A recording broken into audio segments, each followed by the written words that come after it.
What's going on, Packers fans? Aaron Nagler here, Cheesehead TV, joined by Cody Alexander, the founder of Match Quarters, a former coach himself. Cody, how are you, buddy? Doing great. Thanks for having me on. Absolutely. I did want to kind of dive into the switch the Packers are making from a 3-4 base defense into a 4-3, although that seems like a bit of a misnomer after hearing Brian Gutekunst essentially say it's a 4-2-5 league.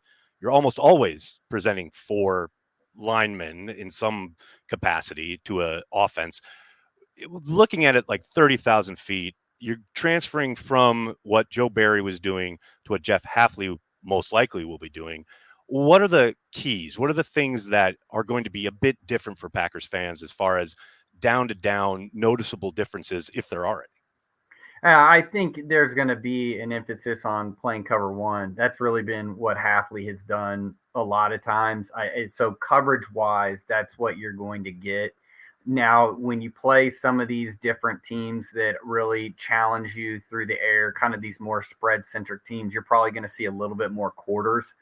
So that's really where he kind of has his changeup. He's a cover one guy with quarters as kind of the changeup. Obviously, you run cover two, you run cover three, you run these other ones. But in terms of like where he's putting these in the buckets, that's kind of where he's at. I think front structure wise, you kind of nailed it. Instead of seeing five guys out there, you're only going to see four. That's not much of a difference. Really, he's probably going to get, you're probably not going to have, you don't need a big plugger at nose. You're probably going to have more of a G or a somebody that can play on the guard.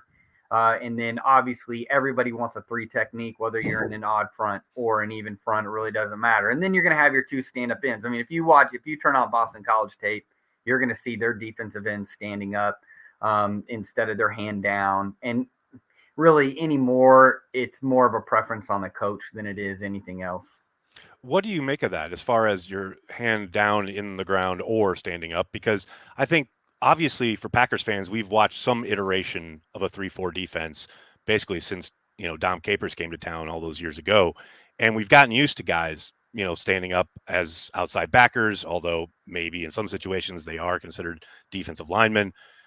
But do you think there's something to be gained by asking these guys to get their hand in the ground, or is it just a matter of, okay, it's a different technique. You still got to get after the quarterback and, hold the edge against the run, or is there something more to it than that? Well, I think it's the use of simulated pressures has really changed that position, primarily dropping guys into coverage kind of at volume where you used to not necessarily always do that. I think in a four down, like if you're going to live in a four down, so if you go and you look at the true four down teams, you look at the guys like the Bills, the Cowboys.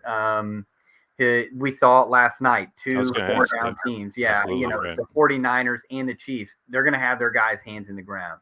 They're not necessarily always asking those guys to drop. I mean, you would find it. I mean, I would have to go back. I don't know if Bosa for the 49ers dropped into coverage once this year. It's just not philosophically what they want to do. Then you have teams where you are really a 3-4 base, but you align in a four down front a lot of times. And so what it is it's a preference for those stand-up guys where they have a preference of standing up rather than they do putting the ball down. Sometimes that could be if they're seeing a lot of motion, they want to be able to see the motion. They want to be able to see back depth if they're playing a lot of gun teams. When your hand is down, you just really can't see anything other than the ball. So if you want those guys to kind of maybe adjust their techniques on the fly, depending on what's coming at them, sometimes it's better to stand those guys up. Most D-line guys will tell you if they do stand, they're going to teach the technique the exact same. So you're going to have your inside foot back a lot of times. And it's no different than if you have your hand down, that foot's back, that hand's just not in the ground. It's up top. So I think that's what it is. I think there's also a lot of built-in third down techniques for these pass rush specialist guys where you're standing up, your hips are already open. You're not working vertical. There's sometimes those guys tend to pop up, show them your chest. And so that can change some of the technique stuff. When I'm already in a crouch, I'm already standing up. So now I can use the hand fighting a little bit more.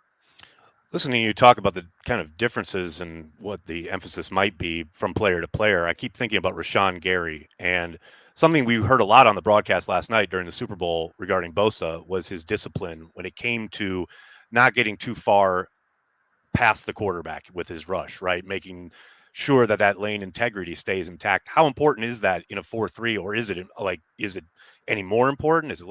I just don't know what the emphasis might be, because any Packers fan will tell you Rashawn has got a bit of a reputation for really crashing and flying past quarterbacks and opening up that outside lane. Is that something that needs to be drilled in a little bit, maybe even more with a 4-3? Yeah, I think it really comes down to the pedagogy of how you're teaching your front. Are you asking your inside guys to get vertical as well? That's where you get the problem, is if you're asking your guys to get vertical as well, or, hey, I want you to hold the double team, then that's where you get in problems when you get a guy who's going to fish hook. And all fish hook is, I'm going to run by the quarterback and try and work back up underneath of them. You do open up that lane. Typically at the NFL level and at the higher levels of college, you're teaching a natural off of that. So if you're giving a guy freedom to kind of go and do what he wants, then you're kind of slow. I call it a slug rush, or a slush rush is another term for it. We're really just kind of holding the line of scrimmage. And then if he flashes color in front of my face, I just kind of rock back out. It ends up kind of being an exit stunt or an ET stunt, depending on the language that you use. That to me comes down to a defensive line coach teaching rush lanes, and then the adjustments off of that. And then, hey, this guy has freedom to do whatever he wants, but you don't. So you can't have all four of them just kind of doing their own thing. Right. One other thing I wanted to touch on regarding the line, something that you said a little bit ago regarding not needing a big run plugger, right? And it's funny to hear you say that, because as a Packers fan myself, who I remember growing up and watching the Packers predominantly be a 4-3 defense, and then, of course, culmination in the Super Bowl with Gilbert Brown, one of Yeah. the best, big men ever to play the 100. game. But it feels like, and I feel like you're reiterating that there, the game has changed in such a way that obviously you'd love to have a player of that caliber, but you don't necessarily need it for this kind of front to work. Yeah, no, you need more of a gap and a half guy, not a two gapper. And what I mean by that is you're not going to have somebody camped on the center, demanding double teams, or being able to just push that center back and then kind of controlling the center and putting your head wherever the back is and kind of stagnating that front. You're going to have more of what's called a G technique. So he's going to be on the inside shade of the guard. That's why it's called a G technique. So he's really reading the center's movement. The center's to him.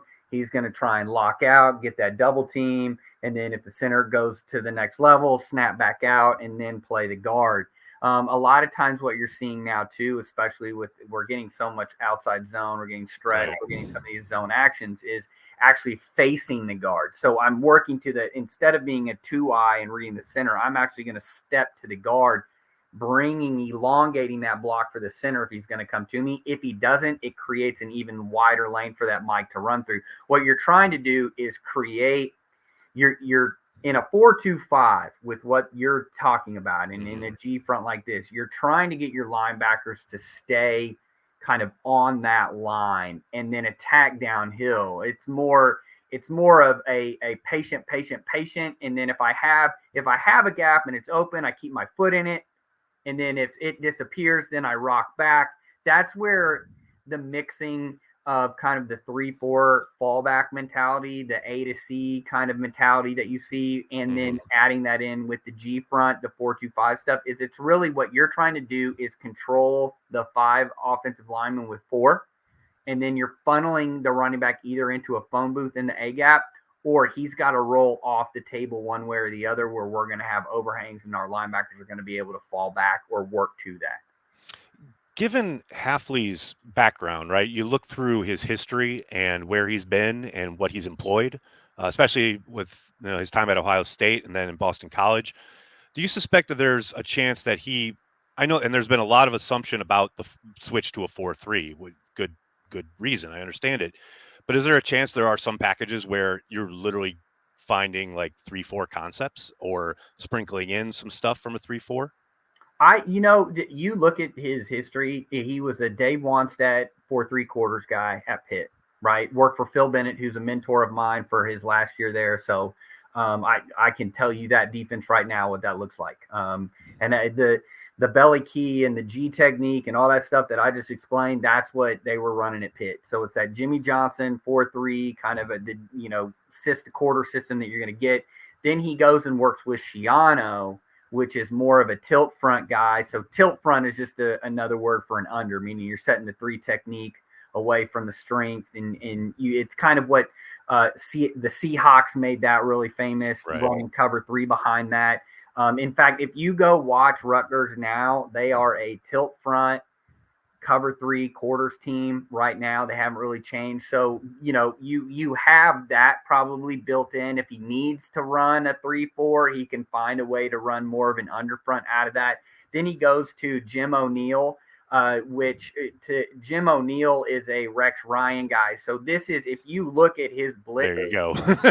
Right. So here's the thing, and I lived this experience. So this is why when I started really looking at Hafley and all this stuff, it's like, oh, well, this is basically my background as well. I worked for Phil Bennett, who was a Wannstedt guy, who was a Jimmy Johnson 4-3 quarters, but we had the Rex Ryan blitz package because he had also worked for Rex Ryan back in the day. So you have what that looks like is you are more of a 5-man, 6-man pressure team. You're more of a cover 1 team when you do blitz. You're not going to be running.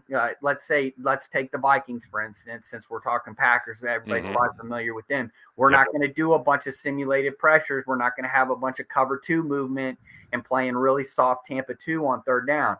We're going to get after you, right? We're going to send 5. We're going to send 6. We're going to attack protections. We're going to play man coverage. And our changeup, our curveball will be running a Tampa 2 rotation or running a simulated pressure. So it's not that those are not in the playbook. He's modernized this, obviously. And obviously he's young enough too, that he's a lot of the guys at his age are doing some of these kind of more quote unquote modern ways of doing it. Right. But I think to wrap him up is his time with Saleh before he goes back to Ohio State. So you have these really kind of a 3-pronged tie-in where we have the 4-3 structure that he probably is going to bring, the G front, that's kind of thing. Then you have kind of this Rex Ryan blitz package behind that. You have the cover 1 system, you have the quarters, and then you have the cover 3 system from Saleh, which is kind of that Seattle cover 3.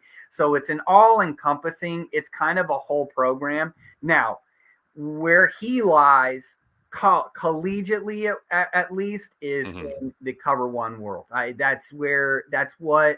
When he was at Ohio State, that's exactly what they wanted to run. This is pre Jim Knowles. This is 4-3 cover 1. That's what we do. We don't do anything else.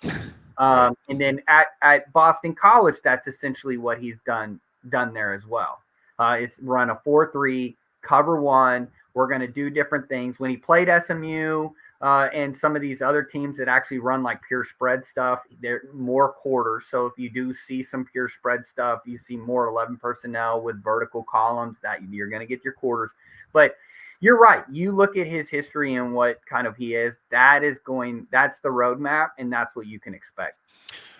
It's exciting as a Packers fan who's come off 3 years of, the attempt at running what, we saw from Joe Barry week after week, as far as, the soft cover 2 shell, keep it all in front of you, rally and tackle. And I get excited to hear about the cover 1 idea, obviously, but then I think the football fan in me, and maybe my viewers as well, automatically think, do we have the corners that can hold up there? And obviously you have Jair Alexander on one side, but it feels like you've got to have somebody pretty significantly talented opposite Jair to make that work, if that's going to be a predominant call. Yeah, I think right now, in fact, you can watch historically since 2018. There was a little bit of a jump in 2019 just because RPOs were introduced, and you can really tell RPOs were introduced in around 17, 18. People freaked out defensively in the NFL, and they said, oh, let's just man everybody up. That was an absolute disaster because the spread overtook the NFL. And so then you start seeing since 2019, these cover 1 rates go down. Really, the teams that are running a cover 1 at volume got like the Cowboys, for instance, have good corners. This year they had, you have Bland and Gilmore. Before that you have Diggs and Gilmore and Bland. So you essentially have three guys you're comfortable locking up. I think that's also their mentality. We'll just man it up. And I think that's kind of a simplistic way of fixing things. Hafley has shown he'll run cover three. He'll run zone cover three. It's not going to be the man match cover three where you can't really tell, is this cover three, is this cover one stuff that you kind of see in the Saban system that people have talked about before. I think a lot of guys in the NFL call it like three seam. So where the nickel's outside leverage of the slot, not inside. But I think, yeah, you need to at least have two corners that you feel comfortable with because they are going to travel with the receivers. So as more and more when we see 11 personnel, when we see 12 personnel introduced, like you still have to have guys that can do that. And two, don't forget your slot corner who is going to be in man uncapped. Yeah, that's a big problem in Green Bay at the moment. That's an issue. I think that's more or less even a bigger issue than having two outside corners. If you're going to kind of have a cover one system, you've got to be asking who's going to be the third quarter at the nickel, and then how active is he going to be in the blitz game? How is that going to look when we mix in zone coverages? Because you can get in a situation like we saw with the Cowboys. The Bills ran into us a little bit of when you run just nickel at volume all the time. How are you going to match up in the run game? Primarily when you start getting gap schemes, you get linemen on some of these overhangs that are 185 pounds, slot corners. Right. It's funny you say that. We just heard Jordan Love talk about that at the Super Bowl when he was on the Micah Parsons pod. He talked about how their game plan was obviously to run the ball, and it was driven by the fact that that was what the Cowboys like to do, was have that nickel out there, most of the time. Well, Green Bay's answer to that was like, we're going to run right at you, and we're going to try and take advantage of that kind of size mismatch, so to speak. Looking at the middle of the defense, you're talking about the linebacking core, and obviously it feels like there's probably some transition coming in Green Bay. Devondre Campbell's situation is up in the air at the moment. But what can we expect out of Quay Walker? It feels like, if you're talking, and I'm total Luddite here when it comes to defensive schematics, but it feels like he's a perfect fit for a weak side backer. Can you explain to people what that weak side kind of priority would be and what you might see out of a third-year guy who's really ascending? Yeah, and I think if you go and you look at teams that are running primarily nickel, 4-2-5 in the NFL, what do they have? They have these kind of lighter athletic linebackers. The Bills, I think, have two with Milano and Bernard, who are just – Bernard's kind of smaller, so he plays the will, but he can play in the box when he needs to. And then you have Milano, who's obviously can play in the A gap. He can take a running back. He can plug. You can do that. I think that's where the mix is. And I think that's what happened with the Cowboys when they lost really all their linebackers. They had to play essentially a safety who was their dime safety at will linebacker. And when teams could really get in 12 personnel run at him, that's what it was. So, yeah, I do think that he's got, Quay Walker is somebody who played in the Georgia system, played the money backer in that. Money backer in just vernacular wise is somebody who follows the tight end. So this is not the A gap guy. Right. And typically that's where you're going to get in this 4-2-5 is you're going to have a Mike or a Mac or whatever M word you want to call him. He's going to sit in the middle. He's typically going to line up to the back. He's going to be primarily in charge of the A gap. Your money backer or your will linebacker, depending on how they want to structure it. If they don't pull the chain, if they pull the chain, then it doesn't. Then you got to have two guys that are relatively the same, but that lines up to the tight end. He's the guy last night we're watching Fred Warner go man to man with Kelsey.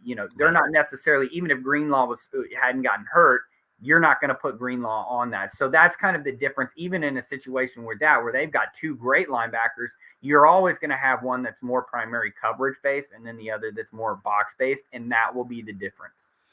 And then kicking back to the safety position, obviously, whatever, if it's cover three or cover one or what have you, you've got that middle safety, right? Who you has to basically control things, essentially closing the middle of the field, hopefully.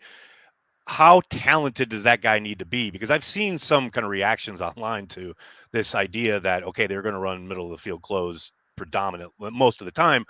Does that guy have to be a superstar? Can you quote get by there, or is that somebody you need somebody pretty significantly talented? Yeah, I think when you are going to play a single high system, you need to have, I like to call it a cover safety and a down safety. So you have more of a guy that's willing to be, we can line him up over the slot if we need to. He's rangy. He can cover the post. And then you have a down safety that can really play on top of a tight end if he needs to. We can move him around. We can move him into the box if we need to. He can play an overhang. He can take a back. He's more of the low hanging player. He's the low zone player, and then you have a high zone player.